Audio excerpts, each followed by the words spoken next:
मसँग ल हेरौँ अहिले मैले तपाईहरुलाई सिकाउन खोजेको कुरा के हो भन्दा कसरी कुनै पनि एउटा अब्जेक्टको कलर चेन्ज गर्ने सिलेक्सनमा है त फोटोशपमा छु हो नयाँ एउटा अब्जेक्ट खोलौँ अथवा इमेज लिउँ हैन अहिले मैले ट्युलिप्स भन्ने लिए है त भाइ मसँग छ है यो फाइल यही भित्र छ यहाँ छ हो अब यसलाई के गर्ने फोटोशपमा ठीक छ आयो म अब के गर्छु भन्दा पहिला सुरुमा चाहिँ यसको सिलेक्सन मात्र लिन्छु सिलेक्सन लिने तरिकाहरू छ जस्तै यहाँ लासो टुलहरू पोलिगन लासो टुल म्याग्नेटिक लासो टुलहरू छ तर त्यो भन्दा अगाडि मैले सुरुमा के सिकाउँछु क्विक सिलेक्सन टुल भन्ने सिकाउँछु है त कसरी काम गर्छ के गर्नुस् भन्दा क्विक सिलेक्सन टुलले के गर्छ भन्दा आफ्नो आफ्नो कलर बिट चाहिँ लिन्छ के क्लिक एन्ड ड्र्याग गर्नुस् ड्र्याग भयो अब यहाँनिर पनि लिनु पर्यो नि अब क्लिक गरेँ यता पनि लिन्छु है सिलेक्सन भयो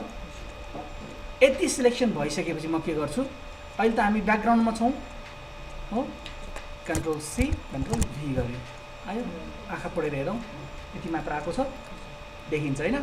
अब म यहाँ गरेपछि के गर्छु इमेजमा जान्छु एडजस्टमेन्टमा जान्छु ह्यू स्याचुरेसनमा जान्छु तपाईले यहाँ पछाडि देख्न सक्नुहुन्छ control plus you yo shortcut key press गरे पनि हुन्थ्यो ह्यू स्याचुरेसन भन्ने अप्सन आउँछ अहिले म कुन लेयरमा छु लेयर 1 मा छु याद गर्नु होला लेयर 1 मा है इमेजमा गएँ एडजस्टमेन्टमा गएँ अगेन ह्यू स्याचुरेसन ठीक छ अप्सन आयो मलाई के गर्नु छ भन्दा यो छ नि अब्जेक्ट हाम्रो अब्जेक्ट लेयर 1 मा भएको अब्जेक्टको कलर चेन्ज गर्नु छ ल हेर्नुस् त कलर चेन्ज गरिएको छु कस्तो कलर त